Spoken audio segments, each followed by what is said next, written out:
पारू या मालिकेच्या पुढील भागामध्ये आपल्याला जबरदस्त असा ट्विस्ट पाहायला मिळणार आहे. दामिनीने पारू आणि आदित्य यांचं नातं अहिल्या आणि मारुती यांच्यासमोर आणलेलं आहे.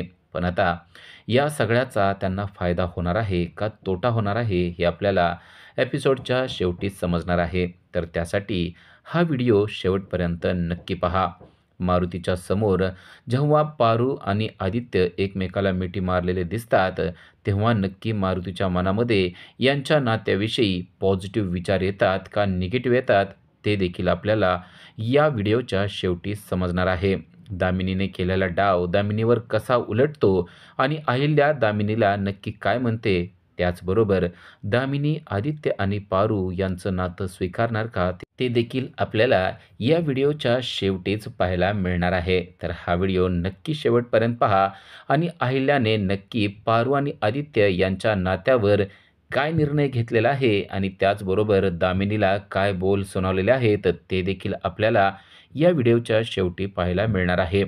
आदित्य आणि पारू यांचं नातं दामिनीने जाणीवपूर्वक समोर आणलेलं आहे, पण आता तिचा डाव तिच्यावर कसा उलटतोय ते आपल्याला शेवटी समजणार आहे. दामिनी मोठ्या आविर्भावात असते की आता अहिल्यादेवी यांना जर का आपण आदित्य आणि पारू यांच्या नात्याविषयी सांगितलं तर त्यांच्या मनामध्ये मोठी तेढ निर्माण होईल, कारण पारूने आत्तापर्यंत त्यांना ही गोष्ट सांगायला पाहिजे होती, पण नेमकी तिने ती गोष्ट सांगितलेली नाहीये. पारूचा डोळा हा त्यांच्या प्रॉपर्टीवर आहे असा गैरसमज पसरून देण्याचा प्रयत्न केलेला असतो, पण आता नक्की अहिल्यादेवी काय म्हणणार आहेत ते आपल्याला शेवटी समजणार आहे. व्हिडिओ शेवटपर्यंत नक्की पहा. इकडे पारूने अतिशय मौल्यवान असे कानातले घातलेले असतात आणि ते कानातले पाहिल्यानंतर दामिनीचे डोळे गरगर फिरायला लागतात. पारूकडं एवढे मौल्यवान दागिने आले कस काय?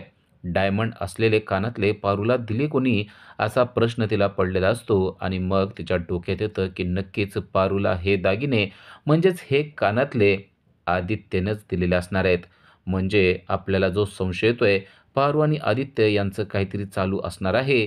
यासाठी आपल्याला पारूवर लक्ष ठेवायला पाहिजे असं तिनं ठरवलेलं असतं आणि ती तिचा पाठपुरावा करत असते आणि तिला बरोबर सापडतं की पारू आणि आदित्य एकमेकांना मिठी मारत आहेत. बास तिच्या हाती मोठं घबाड लागल्यासारखंच आता तिने सुरुवात केलेली आहे. पारू आणि आदित्य एकमेकांना बोलत असतात. आदित्य पारूला सांगत असतो की ज्या डोळ्यांवर मी जीवापाड प्रेम करतोय ते डोळे तुझे आहेत हे मला माहिती नव्हतं. जेव्हापासून मला हे माहिती झाले ना पारू, मला तुला सोडण्याची अजिबात इच्छा नाहीये. तर इकडे पारू आदित्यला सांगते की जेवढं प्रेम तुम्ही करताय ना तेवढंच प्रेम मी करते. कारण ॲड शूटच्या वेळी जेव्हा तुम्ही मला मंगळसूत्र घातलं ना तेव्हापासून मी तुमच्यावर प्रेम करते. पण खरंच आपल्या या प्रेमाला काही अर्थ आहे का नाही ते मला माहिती नाहीये.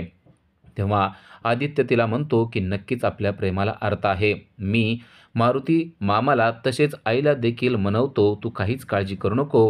हे सगळं दामिनी ऐकत असते आणि तिला मोठा आनंद झालेला असतो. ती धावत पळतच जवळ असलेल्या मारुतीकडे जाते आणि त्याला सांगते की मी तुम्हाला एक जबरदस्त गोष्ट दाखवणार आहे. ती जर का तुम्ही पाहिली ना तर तुमच्या पायाखालची जमीनच सरकेल, असं म्हणून ती त्याला गोड बोलून ज्या ठिकाणी पारू आणि आदित्य एकमेकाला मिठी मारून बसलेले आहेत त्या ठिकाणीच बरोबर तिनं त्याला घेऊन आलेले आहे. खरं तर मारुतीला माहीत नसतं की ही दामिनी काय म्हणते.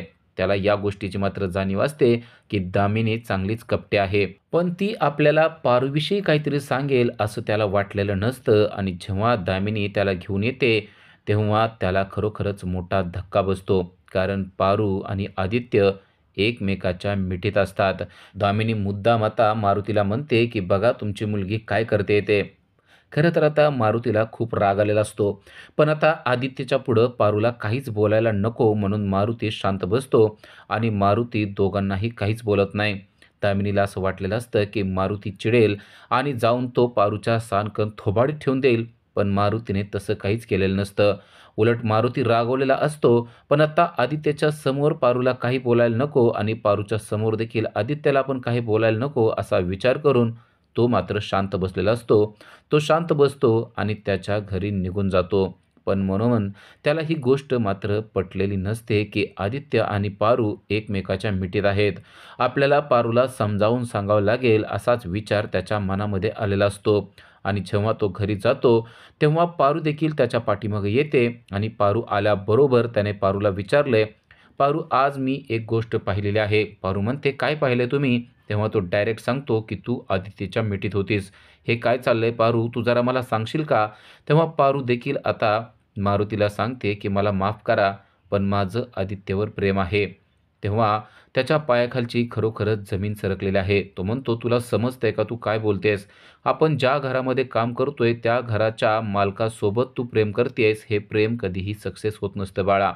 कारण जेव्हा ही गोष्ट अहिल्यादेवींना समजेल, तेव्हा ते मला नोकरीहून काढतील आणि तुला देखील धक्के मारून घराच्या बाहेर काढतील, असं मला वाटतंय." पारूला देखील ही गोष्ट खरी वाटते. पारू म्हणते, "यामुळंच मी माझं प्रेम आत्तापर्यंत कोणाला सांगितलं नव्हतं. पण माझे डोळे हे आता आदित्यने ओळखले आणि आदित्य मला म्हणला, की याच डोळ्यावर मी खूप प्रेम करतोय आणि खरंच ते या डोळ्यावर प्रेम करतायत आणि मी पण त्यांच्यावर प्रेम करते." खरं तर आता याला खूप राग आलेला असतो आणि तो तिच्यावर हात उचलतो. तो जेव्हा हात उचलतो, तोपर्यंत दामिनीने ही गोष्ट अहिल्याला सांगितलेले असते आणि अहिल्याला सांगितलेलं असतं, की "बघा तिकडे मारुती काय करतोय, तो आता पारूला मारायला लागलेला आहे. कारण पारूने कामच तसं केलेलं आहे, त्यामुळेच तो मारतोय." असं म्हणून अहिल्याला ती घेऊन आलेली असते आणि अहिल्या पाहते, की खरोखरच मारुती हा पारूच्या अंगावर गेलेला आहे आणि तो तिच्यावर हात उचलतोय. तेव्हा अहिल्या त्याला खवळते आणि म्हणते, "मारुती तुला समजतंय का? पारूसारख्या गुणी मुलीला तू मारू शकतोस का? तिच्या केसाला देखील तू धक्का लावायचा नाही." असा दम आता त्याला दिलेला असतो. तेव्हा तो म्हणतो, "मालकीनबाई तुम्हाला माहिती नाहीये ह्यांनी काय केलेलं आहे. हे ऐकल्यावर तुम्ही सुद्धा त्यांना माराल असंच मला वाटतंय." तेव्हा आता ती स्वतःच पारूला विचारते, "पारू काय झालंय? कशामुळे ते तुला मारायला लागलेले आहेत? हे मला आता तुझ्याकडूनच ऐकायचं आहे." पण पारू मात्र शांतच असते. पारू काहीच बोलत नाही. तेव्हा दामिनी मात्र मध्यस्थी करते आणि म्हणते, "ती कशाला काय बोलणार आहे? तुम्हाला माहिती नाहीये तिने काय केलेलं आहे ते." तेव्हा अहिल्या विचारते, "तू जरा शांत बस. तुला काय करायचंय? मी तिला बोलते ना." पण दामिनी म्हणते, "ती बोलत नाहीये त्यामुळे आता मलाच बोलावं लागणार आहे." कारण ही आदित्यबरोबर मिठी मारून उभारलेली यांनी पाहिलेलं आहे आणि मी देखील पाहिलेलं आहे.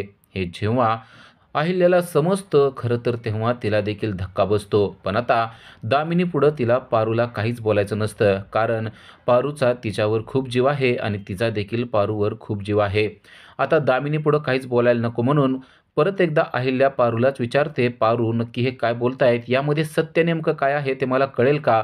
मला तुझ्या तोंडून ऐकल्याशिवाय ते खरं वाटणार नाही." असं म्हणून ती पारूला बोलतं करत असते. पण पारू मात्र स्तब्ध तशीच उभारलेली असते आणि मारुती देखील तिच्या शेजारी तसाच उभारलेला असतो. आता दामिनीला खूपच आनंद झालेला असतो. कारण आता अहिल्याला जे काही समजायचे समजलंय. आता अहिल्या देखील पारूला मारेल असं तिला वाटत असतं आणि मुद्दाम ती अजूनच आगीमध्ये तेल ओतत असते आणि सांगत असते, की "तुम्ही तिला विचारू नका, मला विचारा." पण तेव्हा अहिल्या मात्र रागाने निघून जाते. ती दामिनीला काहीच बोलत नाही. ती जेव्हा तिच्या घरामध्ये जाते, तेव्हा ती स्वतः विचार करत बसलेली असते आणि विचार करत बसलेली असते, तेव्हा श्रीकांत तिच्या जवळ येतो आणि तिला विचारतो, "नेमकं काय झालेलं आहे? तू एवढी अस्वस्थ का आहेस? तुझ्या चेहऱ्यावरचे भाव मला स्पष्ट सांगतायत, की घरात काहीतरी झालेलं आहे, त्यामुळंच तू अस्वस्थ झालेली आहे." तेव्हा ती आदित्य आणि पारू यांच्याबद्दल बोलू लागते आणि म्हणते, की त्या दोघांनी एकमेकाला मिठी मारलेली दामिनीने पाहिलेली आहे, त्याचबरोबर मारुतीने देखील पाहिलेले आहे आणि मारुती त्यामुळंच पारूवर हात उचलत होता. तेव्हा श्रीकांत म्हणतो, "त्या दोघांनी हग केली म्हणजे त्यांच्यामध्ये प्रेमच असेल असं काही नाही. आजकालची जनरेशन तुला माहिती आहे ना, असं सहजासहजी हग करू शकतात. त्यामुळं तू त्यांच्यावर संशय घेऊ नको." पण आता अहिल्या सांगते, की पारू मात्र त्या जनरेशनमधली नाहीये. ती अशी सहजासहजी हग करू शकणार नाही आणि त्यामुळंच तिनं आता पारूलाच बोलवून घेतलेलं असतं. ती पारूला बोलवते आणि म्हणते, "तू नक्की तुझं आणि आदित्यचं काय आहे? माझी शपथ घेऊन तू खरं सांगायचं." जेव्हा अहिल्याची शपथ पारू घेते, तेव्हा पारू खरोखर सगळ्या गोष्टी सांगून टाकते. पारू म्हणते, की "ज्या डोळ्याच्या प्रेमात आदित्य पडलेले होते, ते डोळे माझेच आहेत हे त्यांना कळलंय आणि तेव्हापासून ते माझ्यावर प्रेम करतायत." तेव्हा अहिल्या म्हणते, "तुझ्या बाजूनं नक्की काय आहे ते मला ऐकायचंय." तेव्हा पारू सांगते, "मी देखील त्यांच्यावर प्रेम करते. कारण आदित्यने जेव्हा ॲड शूटच्या वेळेस माझ्या गळ्यात मंगळसूत्र घातलेलं होतं, ते मंगळसूत्र मी अजूनही जपून ठेवलेलं आहे. कारण मी आदित्य यांच्यावर जीवापाड प्रेम करते." अशी प्रेमाची कबुलीच आता तिने दिलेली असते. आता अहिल्याला पारूला काय बोलावं तेच कळत नसतं. तिला समजलंय, की त्या दोघांनी मारलेली मिठी ही प्रेमाचीच मिठी होती आणि ते दोघेही एकमेकावर जीवापाड प्रेम करतायत.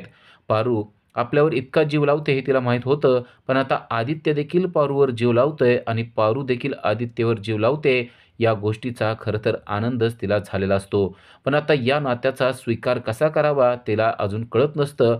आता नक्की ती काय करणार? या दोघांच्या नात्याचा स्वीकार करणार का? आणि दामिनीला जन्माची अद्दल अद्दल घडवणार का?